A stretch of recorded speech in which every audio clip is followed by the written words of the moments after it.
Nathaniel Cobb was 26 years old when he rode a borrowed mule into Hickory Nut Gorge on the 9th of February 1852, carrying a rock hammer, a satchel of collecting bags, and a field notebook bound in oilcloth that would later matter far more than anything he collected that month.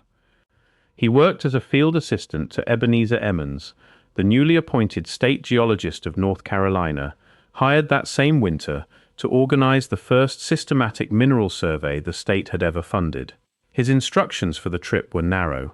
Catalog the granite and biotite gneiss exposed along the broad river between the ford at the small settlement, then called Bat Cave, and the ridge line above it, note any mineral vein worth a second visit, and rejoin the survey party at Rutherfordton before the month was out. It was routine work, the kind a young assistant did to earn the trust that eventually bought him a district of his own. The gorge already had a namesake cave, a fissure high in the rock face where thousands of bats wintered and where local boys dared each other to climb past the first chamber before their nerve failed. Cobb noted it in passing, sketched its opening for the record, and had no professional interest in it beyond that. He had heard, over supper his first night in the gorge, about a different one, and the difference between the two caves is the entire reason this story survives at all. The gorge itself, in February of 1852, held fewer than a dozen households, strung out along a wagon track that followed the broad river between steep, timbered walls that kept the valley floor in shadow well past sunrise most mornings that time of year. Snow had fallen twice that winter, according to Cobb's own weather notes, and the ground was still hard enough in places to slow his mule to a walk on the climb up from the ford. It was not a place that attracted casual travelers, and a young man carrying survey instruments and asking direct questions about local landmarks was, by Cobb's own account, treated at first with the particular wariness mountain families reserved for anyone connected to the state government, an institution most of them had little use for and even less trust in. If you're enjoying this story so far, don't forget to hit the like button and subscribe.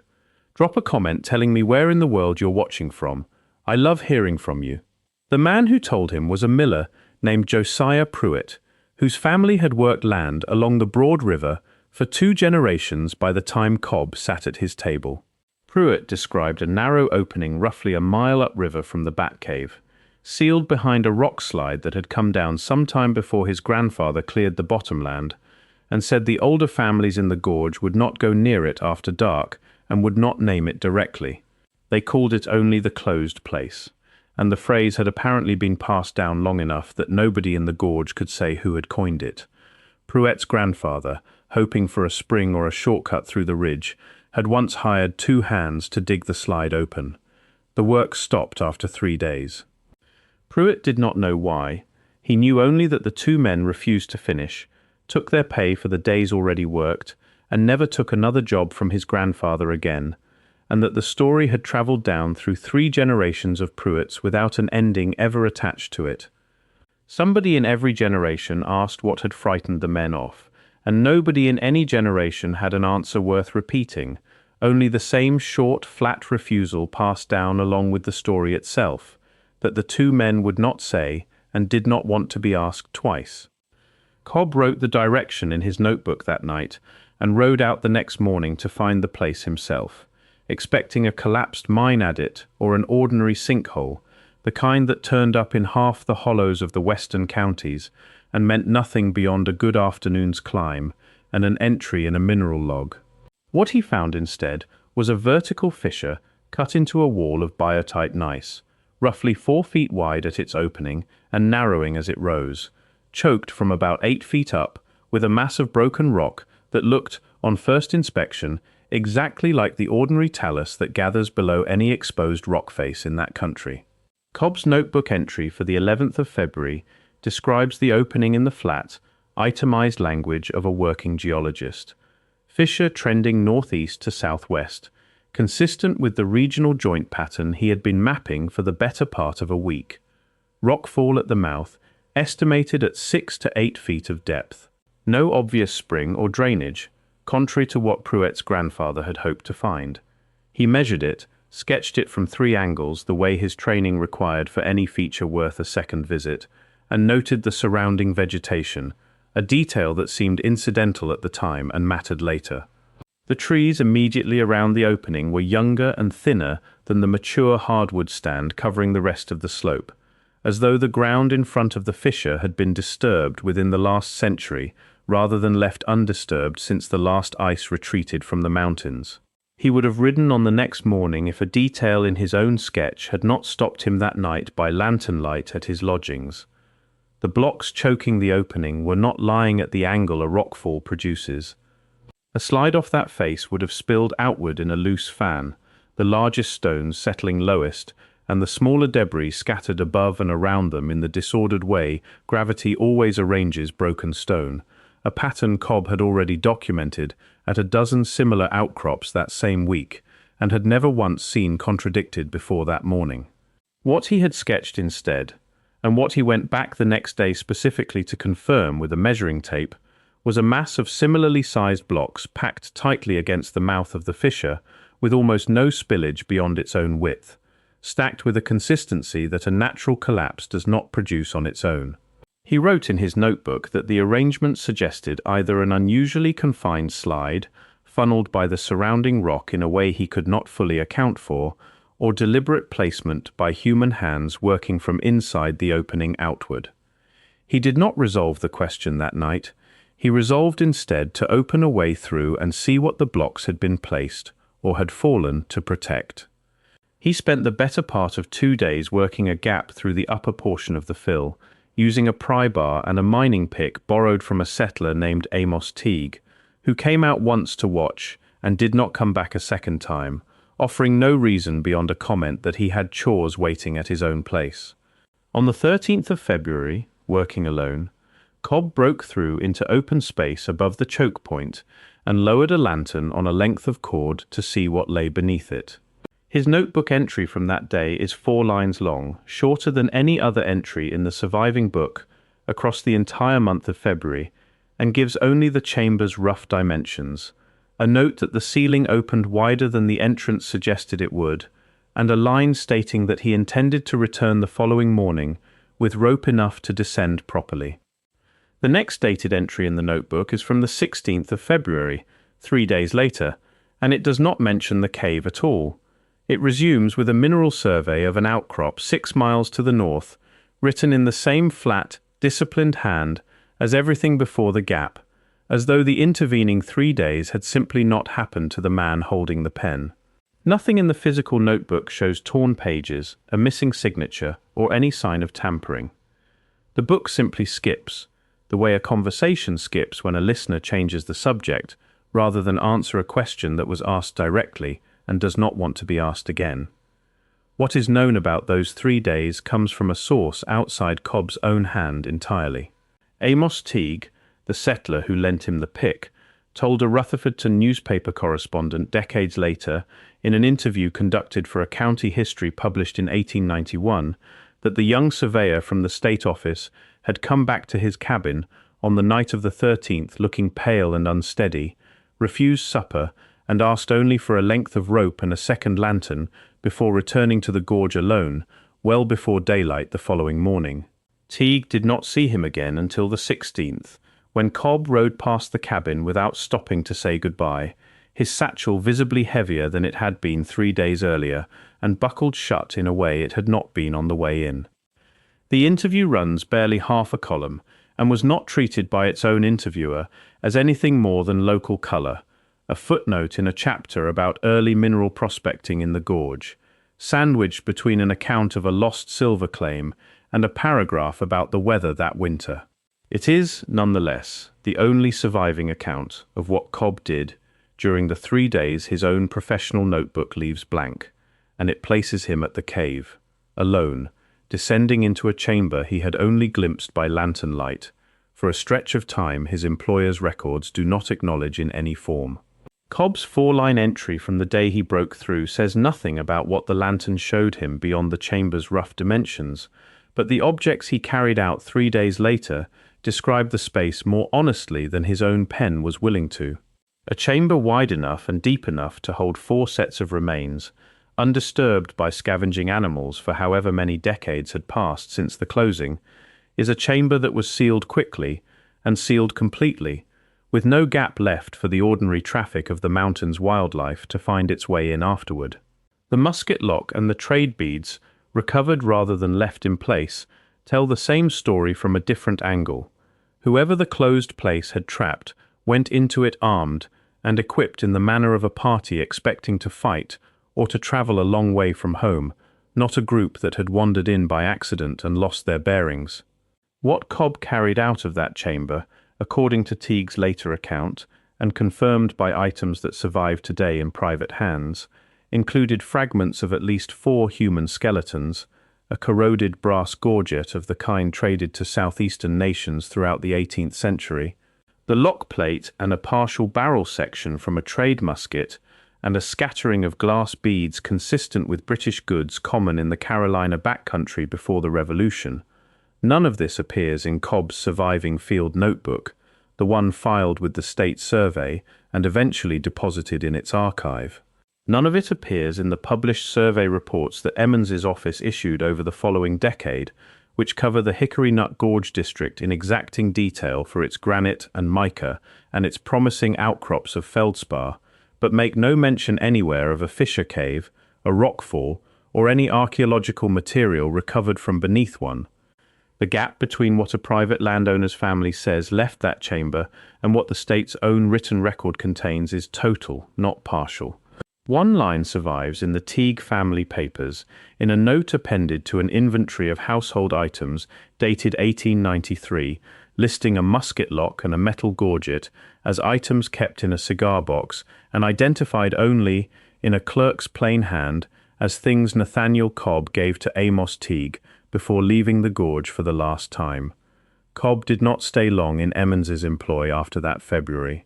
The survey's personnel records, held today in the North Carolina State Archives, alongside the rest of Emmons's official correspondence, show Cobb drawing pay through the end of 1852 and then simply disappearing from the roster, with no resignation letter on file, no note of dismissal, and no explanation entered by Emmons or any other officer of the survey in any surviving document.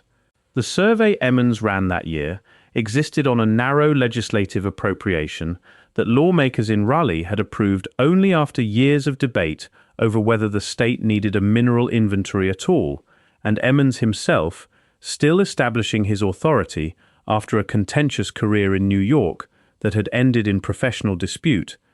had every reason to want his young field assistants producing clean, defensible, publishable results rather than accounts of sealed caves and human remains that no geological survey of the period was equipped or funded to investigate. A discovery of that kind, folded into an annual report meant to justify the survey's continued funding to a skeptical legislature, would have raised questions Emmons's office had neither the mandate nor the resources to answer. Whether Cobb withheld the find on his own judgment, or was told plainly to leave it out, is not recorded anywhere in the surviving correspondence between the two men.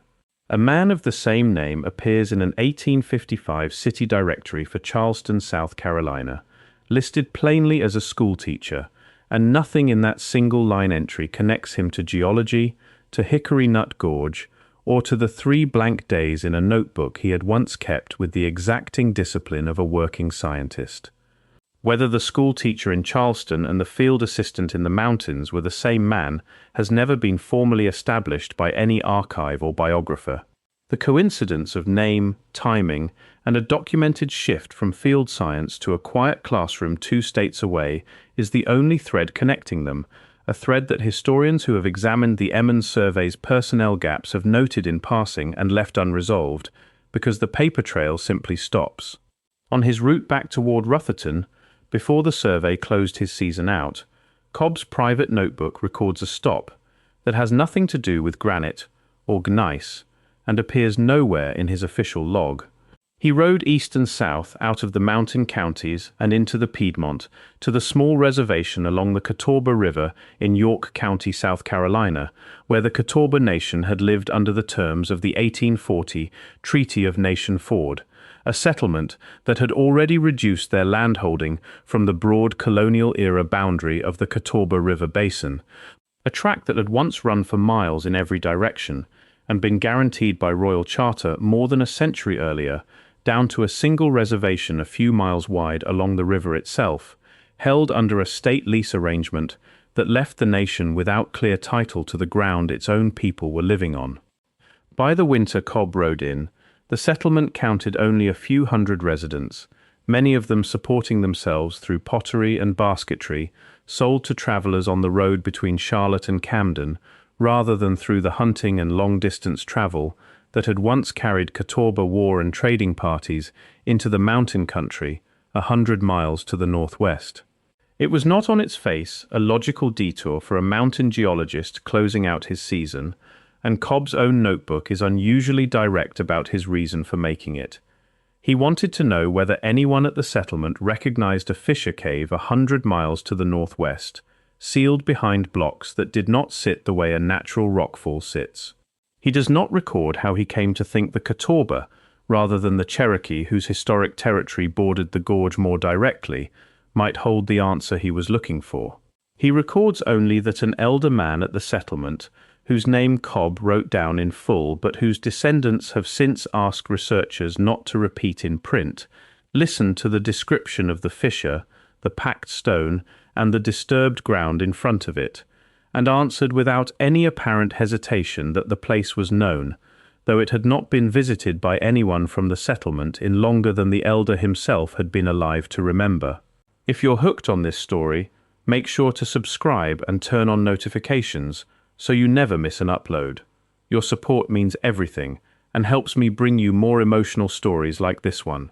What the elder told Cobb, condensed in the surveyor's own paraphrase, rather than reported as a direct transcript, concerned a period generations before either man's birth, when Catawba war parties still moved through contested hunting ground in the western mountains during the long stretch of conflict with the Cherokee that flared into open war in the closing years of the 1750s.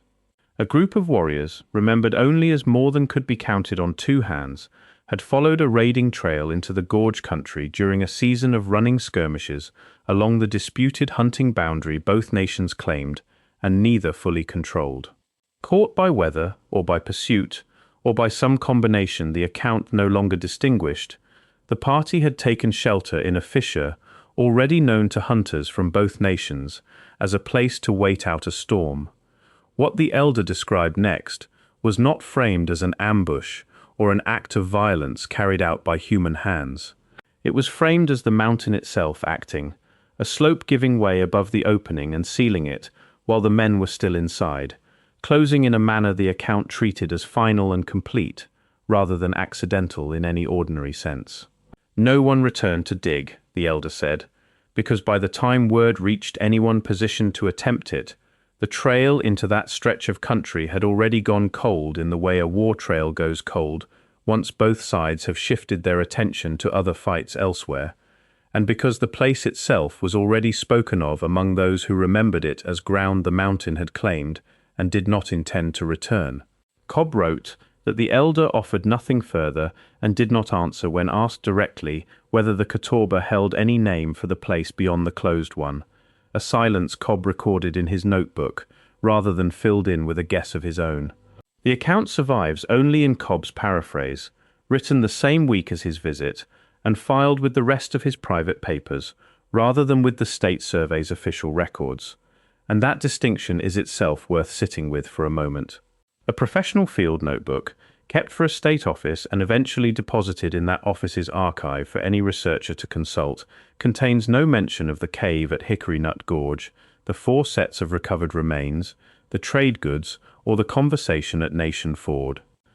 A private notebook, kept separately from the day he opened the fissure and passed down since through Cobb's own descendants rather than through any public institution, is where all of it appears, in his own hand, written close to the events it describes. The line between what a young geologist chose to file with his employer and what he chose to keep for himself is the clearest surviving evidence of how seriously he understood what he had found in that chamber and how little he expected the State Survey or the wider public record it fed into to do anything useful with it, let alone treat it with the same weight he had already given it in his own private hand. The pattern at Hickory Nut Gorge is not unique to that single ridge, and it is worth setting beside two other places where the record is far better documented. 130 miles to the west, Nickajack Cave sits on the Tennessee River in what is now Marion County, Tennessee, a cavern large enough to anchor an entire Cherokee town of the same name until September of 1794, when a militia force under Colonel James Orr destroyed Nickajack and the neighboring town of Running Water in a punitive raid during the closing phase of the Cherokee-American Wars. The cave itself survived that attack and remained a landmark through the rest of the 19th century, later flooded to within a fraction of its original ceiling height when the Tennessee Valley Authority built Nickajack Dam in the 1960s, a project that put most of the cavern's floor permanently underwater and ended nearly 2 centuries of unbroken use by anyone at all. Federal surveyors who documented the cave before the dam's construction recorded a main passage large enough to have sheltered the town's council house, its dwellings and its stores through more than one hard winter, a scale that later archaeologists have used to argue that Cherokee and Chickamauga communities throughout the region treated the largest caves not as emergency shelter, but as a defensible, permanent extension of a town's built environment. What Nickajack demonstrates, independent of anything found at Hickory Nut Gorge, is that the caves of the southern Appalachians were not incidental to the region's 18th century conflicts. They were shelters, waypoints, and in at least one well-documented case, an entire settlement large enough to be a military target in its own right, embedded in the same mountain war trail geography that Cobb's Catawba informant described to him at Nation Ford. The second point of comparison is geological rather than historical, and it concerns a phenomenon well documented across the fractured rock and karst belt running from Kentucky through Tennessee and into the Carolina foothills. The New Madrid earthquakes of 1811 and 1812, centered far to the west along the Mississippi River, were strong enough to trigger cave-ins, sinkhole formation, and rockfall across a wide arc of the eastern interior, with documented collapses recorded as far east as the Tennessee and North Carolina mountain counties, hundreds of miles from the epicenter itself. Geologists studying the region's fracture patterns have noted that fissure caves in metamorphic rock, of the kind Cobb documented at Hickory Nut Gorge, are especially sensitive to seismic disturbance precisely because their stability depends on interlocking joint blocks rather than the more forgiving dissolution chambers of true limestone karst. A slope already weakened by decades of freeze and thaw, given one sufficient shock, closes quickly and closes completely, leaving behind exactly the kind of tightly packed, low spillage rockfall that Cobb's own sketch recorded, and that first made him doubt he was looking at an ordinary slide. Contemporary accounts from the 1811 and 1812 tremors describe riverbanks collapsing, springs running dry, or bursting open in new places, and travelers on the Natchez Trace reporting the ground itself moving underfoot in waves, a level of disturbance strong enough that even a mountain fissure hundreds of miles from the epicenter, already weakened by generations of ordinary weathering, sat well within the range of what that seismic event is documented to have done to unstable rock. Neither Nickajack nor the New Madrid record proves what happened at the closed place in Hickory Nut Gorge on the specific night the Catawba elder described. Together, though, they establish that a cave collapse sealing a group of people inside a mountain fissure, whether triggered by storm, by seismic disturbance, or by the simple accumulated failure of a joint-bound rock face over time, is not an isolated claim invented for one gorge in one county. It is a documented category of event in exactly the kind of geology where Cobb's fissure sits, and exactly the kind of mountain corridor where two rival nations are known to have fought. The physical evidence that remains today is scattered across 3 places, none of them a formal archive built specifically to hold it, and none of them within easy reach of a researcher who simply wanted to see all of it together in one room. The cave itself, on land that passed out of Teague family ownership in the 1920s, sits behind a rockfall that has only grown more stable with each passing decade of settling and regrowth, on private property whose current owners have declined, according to a brief item in a Rutherford County historical newsletter from 2003, to permit any further excavation of the site, citing concerns about liability and about disturbing what the newsletter's own unnamed author called, without further comment, ground that ought to be left as it was found. The cigar box of items Cobb gave to Amos Teague on his way out of the gorge passed down through 5 generations of the Teague family, and a musket lock plate matching Cobb's description was examined and photographed by a local historian in 1978, along with several of the glass trade beads, though the brass gorget mentioned in the 1893 family inventory has since gone missing from the collection entirely. Its last confirmed sighting recorded during that same 1978 visit, and never accounted for since. Cobb's private notebook, containing the only written account of the conversation at Nation Ford, and the only surviving record that connects the fissure directly to the Catawba oral tradition of a war party the mountain closed over, is held today by a great-great-grandson in Charleston, South Carolina, who has permitted researchers to photograph select pages but has declined to donate the volume to any public archive, citing family wishes that have never been elaborated on any further than that single phrase. What the closed place in Hickory Nut Gorge finally offers is not a resolved mystery so much as 3 separate records that were never meant to sit next to each other and, once they do, refuse to contradict one another. A state geologist's notebook that goes silent for exactly the 3 days its owner spent alone inside a mountain. A settler's memory, recorded decades later almost by accident, of a young man who came back from that mountain changed, and an oral account, carried by a nation whose own homeland had already been reduced to a few miles of river bottom by the time anyone thought to ask them, describing the same fissure, the same closing, and the same silence that followed it. Nathaniel Cobb rode into that gorge on the 9th of February, looking for granite and mica, the ordinary inventory of a young state's ordinary ambitions, on a mule, with a notebook meant to hold nothing more dramatic than rock types and vein widths. What he rode out with, 3 days late and heavier by a satchel he never fully explained to the office that employed him, was a record the state he worked for chose not to keep, and a story the people who had kept it longest, on a strip of river bottom that was itself all that remained of a homeland once measured in hundreds of square miles, were never asked to tell until a stranger on a mule showed up at Nation Ford, asking the one question that mattered. The mountain above the closed place has not moved again since. The gneiss holds the same tight-packed silence it held when Cobb first sketched it by daylight, and the 4 sets of remains he carried out of it are the only part of that silence anyone ever thought to bring back into the record at all. Thank you so much for watching until the end. If you loved this story, check out the other videos on your screen now. I think you'll really enjoy them. And don't forget to subscribe if you haven't already. See you in the next story.